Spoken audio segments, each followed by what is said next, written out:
Hello, scholars, and welcome to another episode of Learning Across Kansas.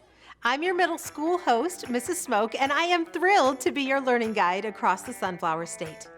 Learning Across Kansas is a partnership between the Kansas State Department of Education and the Kansas Public Broadcasting Service.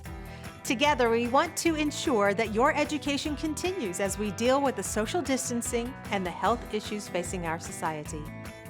In today's show, we'll be investigating how Kansas plays an important role in feeding America and how our beautiful state continues to inspire art, science, and innovation. We really do live in an incredible land of opportunity, friends, and I am so glad that you are a part of it.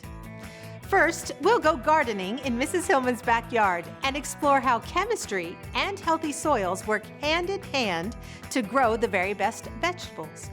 Then, Coach Martinez will show us how the chemistry of those nutritious foods link directly to optimal athletic performance.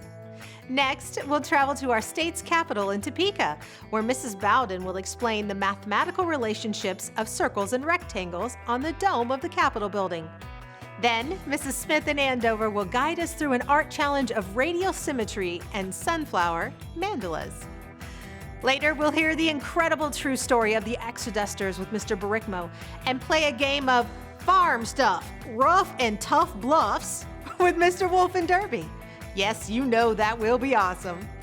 And finally, we'll investigate how drone technology is innovating the farming industry with Mr. Goody and discuss future possible career interest with Counselor Schrader. But first, let's head over to Mrs. Hillman's backyard for a little science investigation. Hey, did you know that a soil's chemistry links directly to optimal crop yields? It's true. Mrs. Hillman, tell us all about it. Hey Kansas scholars, today we're going to be doing some farming in my backyard. That's right, we're going to talk about the chemistry that is my little garden. You can see in front of me we have some awesome Kansas veggies. Today we're not only going to talk about the chemistry in my backyard, but the nutrients that every plant needs. We're also going to talk about Kansas soil. It's award-winning, it's beautiful, it even has a specialized name. It's Harney Silt Loam soil. We're going to talk about why it's so special. And also, we're going to plant a few of our very own plants right here and talk about compost, a natural way to give our earth exactly what it needs. Let's get planting. Harney Silt Loam soil covers nearly 4 million acres of Kansas. Its soil profile is perfect for producing fertile ground and great crops. It's a mix of 70% silt, 15% clay, and 15% sand. Now let's break down the N, P, and K. N meaning nitrogen. It is the greatest part of the soil. Nitrogen, and when we plant, it's called nitrates. This is a major nutrient that the plant needs. It is part of the need for the leaves to grow strong and do the job that it uses, photosynthesis. That's right, making its own sugars.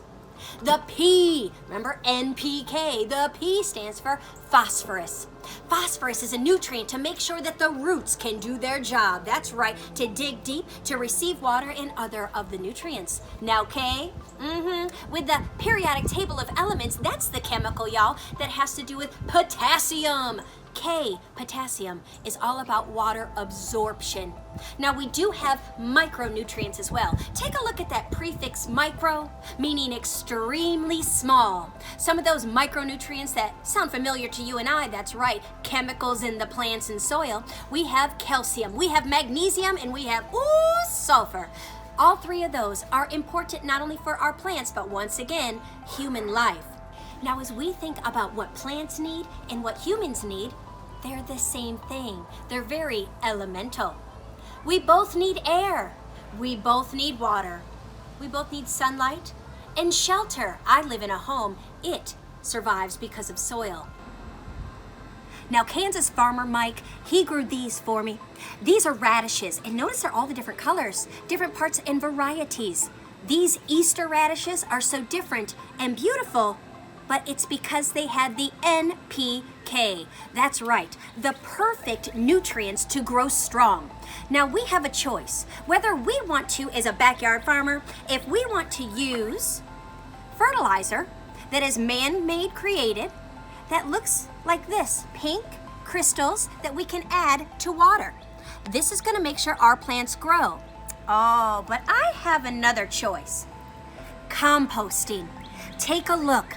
Compost is when we take organic items, whether it's grass clippings, leaves, even coffee grounds, or let's say an apple core, and we allow nature to break it down chemically to give us the perfect ingredients to allow our radishes to grow beautifully for us. Imagine this, 1 teaspoon of healthy Kansas soil has billions of microorganisms, bacteria, fungi, nematodes, and even insects and earthworms absolutely living within. What a great time today we have had digging in the dirt. That's right, digging into the truth. What plants need. Science is everywhere, even in the plants in your backyard. Until next time.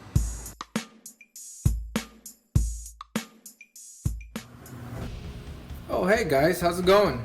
Today, I'm gonna talk to you about nutrition.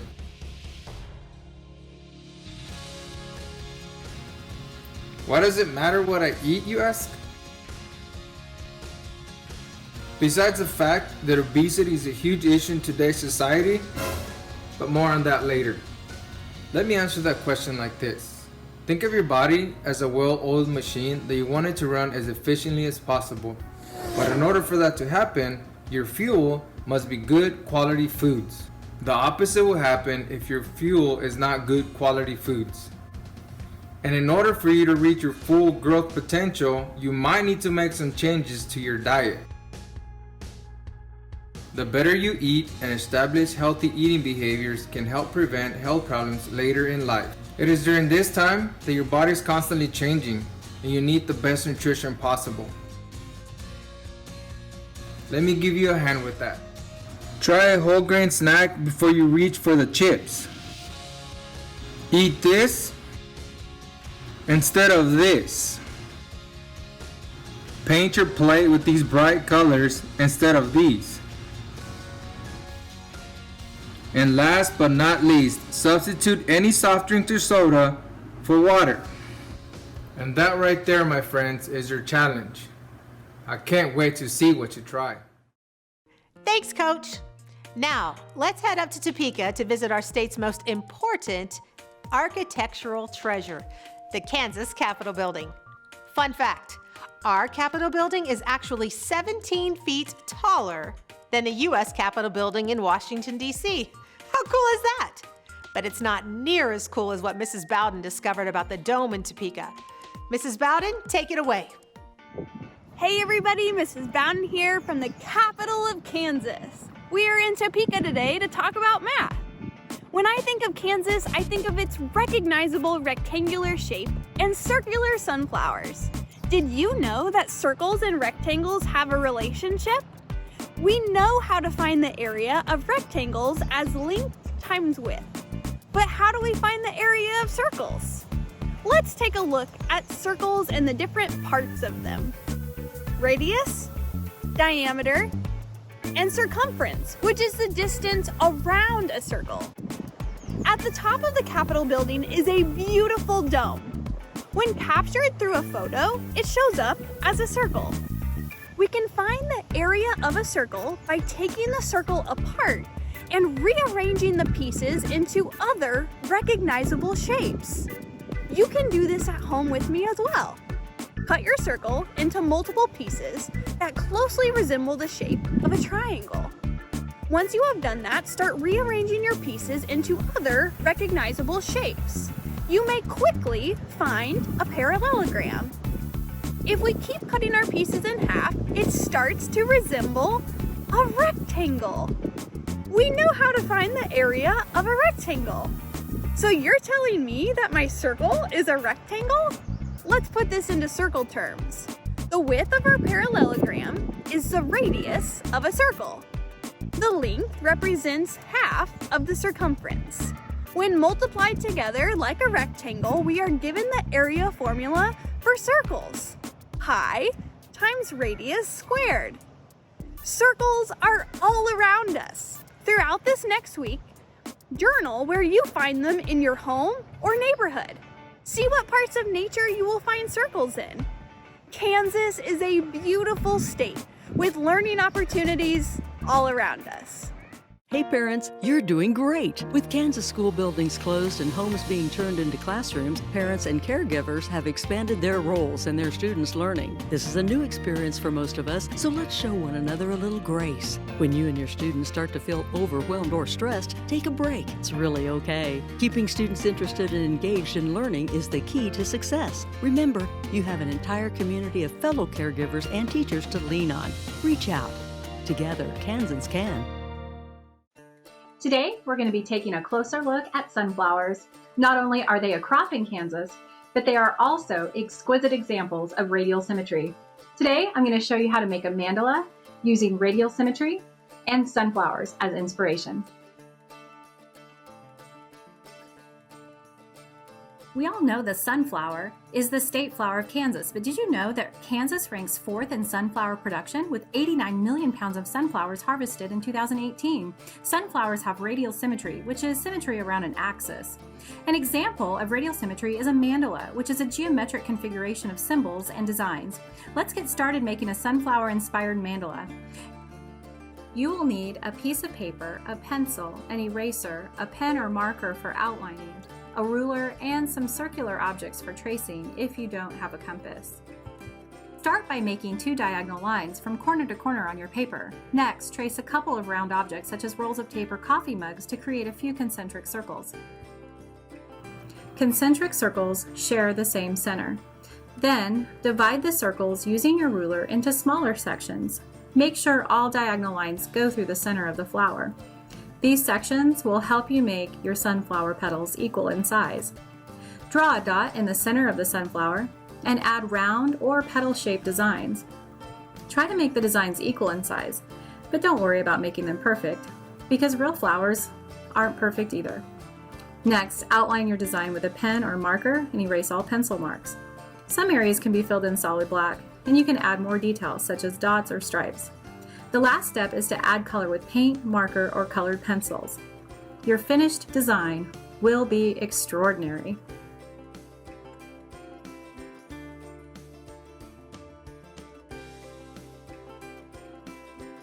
I hope you enjoyed learning how to make beautiful sunflower mandala designs today. Remember, in a world full of roses, be a sunflower. Back to you, Mrs. Smoke.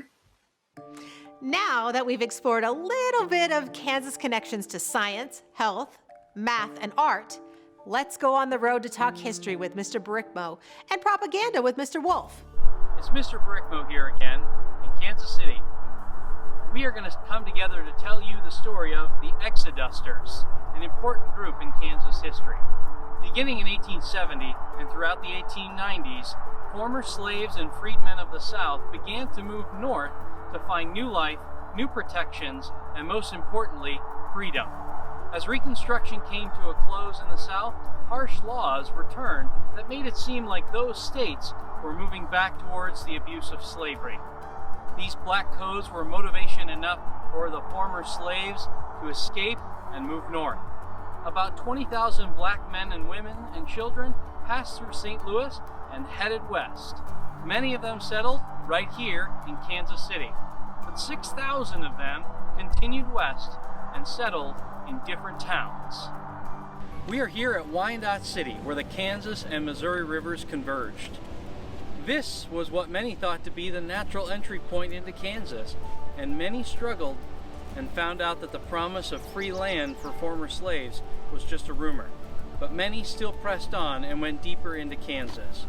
On our journey, we're going to visit the historic black communities of Dunlap and Nicodemus, Kansas, where hundreds of these Exodusters settled and developed their own all-black communities. Let's hit the road. These black families and farmers chose Kansas because of the well-known efforts of John Brown and other abolitionists who successfully brought Kansas into the Union as a free state just before the Civil War broke out. They saw themselves as leaving the struggles of the South behind and moving on to the Promised Land. In their eyes, this was just like the biblical exodus out of Egypt. They became known as the Exodusters as they sought ways to find new homes and carve out a new life as farmers in Kansas. In the spring of 1877, 300 determined people made the trek westward from Georgetown, Kentucky. 2 other groups followed shortly afterwards, and although the land appeared to offer little to these first settlers, some returned almost immediately, it was the vision and tenacious spirit of those who remained that made Nicodemus a home where real freedom could be experienced. In the 1880s, the town grew and brought more black settlers. The town had general stores, a bank, shops, newspapers, a blacksmith, professional services, a literary and art society, and many other organizations. The key parts of their community that kept them together were their businesses and self-government, their churches, and after generations of being denied the right to an education, their school.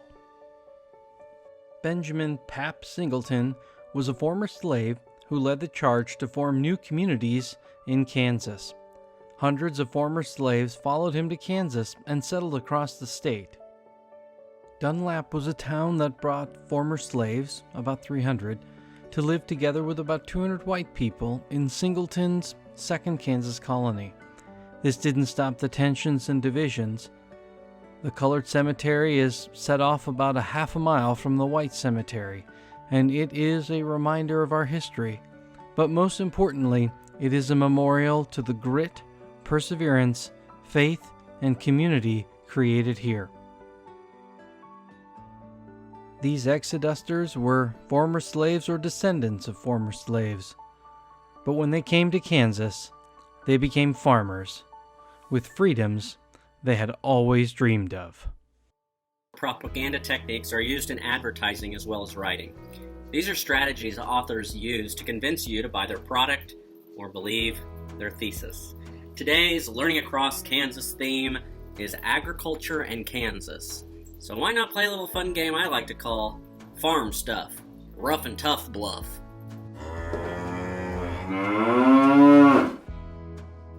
In this game, you're going to figure out the type of persuasive technique the salesman is using. He'll be selling 4 farm figurines. Successful sharecroppers are the ones that can match the farm item with the type of technique. Let's go over the techniques first. Citing statistics. Authors use this technique when they use numbers, figures, statistics to try to convince the viewer or reader to buy or believe. If I said 7 out of 8 runway models use a certain type of high heel, I would be using statistics. Or if I said 50% cheaper than the leading brand, that's also citing statistics. Testimonials. This is when authors use famous people or someone that has had a lot of clout or is well known to endorse the product or belief. If Michael Phelps said that a certain type of swimming goggle was his favorite, that would be an example of a testimonial. Similarly, if a person with a lot of experience and is well known for that experience is used to promote or endorse a product, that is also considered testimonial. Bandwagon. This is the idea that you need to do it or buy it or believe it because everybody else is doing it or buying it or believing it. You have heard of a bandwagon fan in sports. These are fans that are fans because everyone else decided that it was cool to be a fan of that team. This is bandwagon. Glittering generalities is used when authors choose words that are universally valued or that everyone believes in, such as peace, friendship, and freedom. 4 out of 5 farmers like using this whirligig we like to call a hand swather. It can cut through pretty near anything and get its teeth round. I've been successful using this here hand swather for many years. Harry down at Harry's Hay Hooks and Haulers says that this here hay hook is the best damn hay hook he's ever seen this side of the Mason-Dixon. He knows what he's talking about because he hay hooked with the best of them. Hay hook. Everybody around these parts are seed casting this Seed Caster 4000. You want to be in the cool cowboy club, you best be getting you a Seed Caster 4000.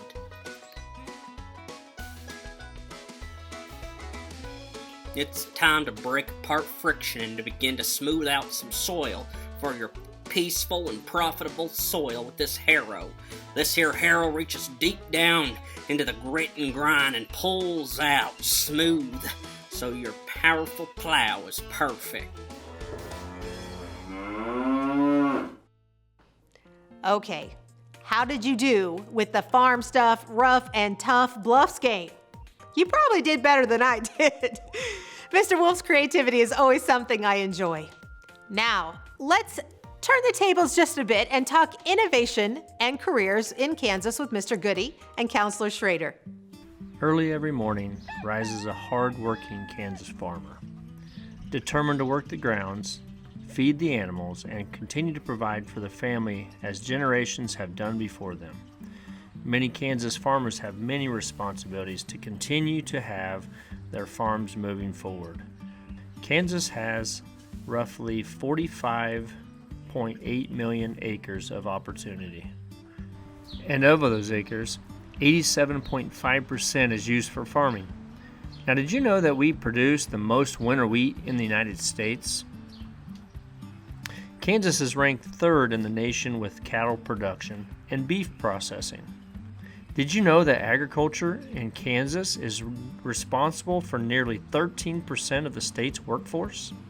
Now, farmers have been working in Kansas for generations, creating food for the world.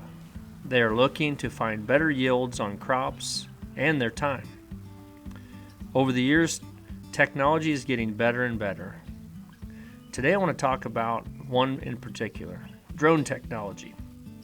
Drones have assisted in these yields for the past decade and is becoming used in everyday farming.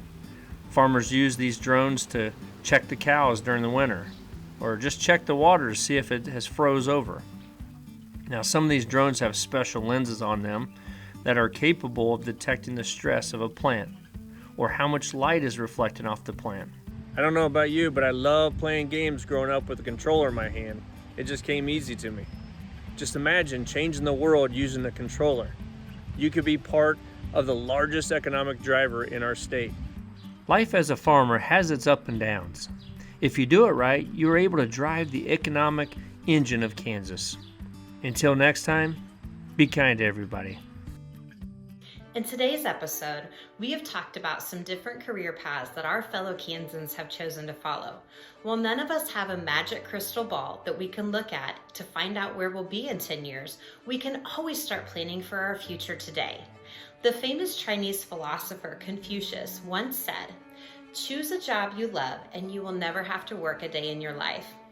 He knew that when we have a job that we're passionate about, we don't have to look at it as you have to go to work, but rather you get to go to work. Another guy that had this figured out was my friend John Holland, who was a well-known psychologist. He said that in order to find a career that you love, you should look at your own personality type, the personality types of your coworkers, and then look at the conditions of your work environment. That area in the middle where those two things overlap is the perfect career for you. So let's take a look at John Holland's hexagon of career choices, where he identifies 6 personality types and the careers that align. The first personality type that Holland recognized was the realist. These are the doers. These are the people that like to work with their hands or machines or work outside with plants and animals. These are the farmers, park rangers, and electricians. The next is the social personality. These are the helpers, and they like to do just that. Help people, heal people, teach people. These are the nurses, doctors, counselors, policemen, and sometimes sales. The next is the conventional personality type. These are the organizers. People who like to do math or work with numbers and data might find that they belong in a banker position or a library or a secretary. The next is the enterprising personality type. These are the persuaders. People who like to be leaders, speak in public, or sell things might find themselves most satisfied with being a lawyer or a sales or even sports management. The next is the investigative. These are the thinkers. These are the people who like to do experiments and design things. These are the doctors, scientists, dentists, and sometimes nurses. The last category, or the last personality type, is the artist. These are the creators. These are people who express themselves in drawing, painting, sculpting, singing, or dancing. These are our hairstylists, composers, photographers, and even fashion designers. Hopefully those got your wheels turning about potential careers for you. The first step is figuring out who you are. There are many free personality surveys that you can take, but I would recommend that you contact your school counselor. I'd like to leave you with a quote to consider. This one comes from Abraham Lincoln. He said, "The best way to predict the future is to create it." So get out there, fellow Kansans, and create the future that you've dreamed of. I hope you've enjoyed this learning journey with us today. You know, Kansas never ceases to amaze me, from its beauty to its innovation and to its incredible people. So many amazing things happen here in the Sunflower State. And remember, friends, that also includes you. You are a central part of what is making Kansas what it is today and what it will be tomorrow. So that's our show for now. We'll be back with more teachers and more lessons very soon. I've been your host, Mrs. Smoke, and you have been watching Learning Across Kansas, a partnership between the Kansas State Department of Education and the Kansas Public Broadcasting Service. Have a great day.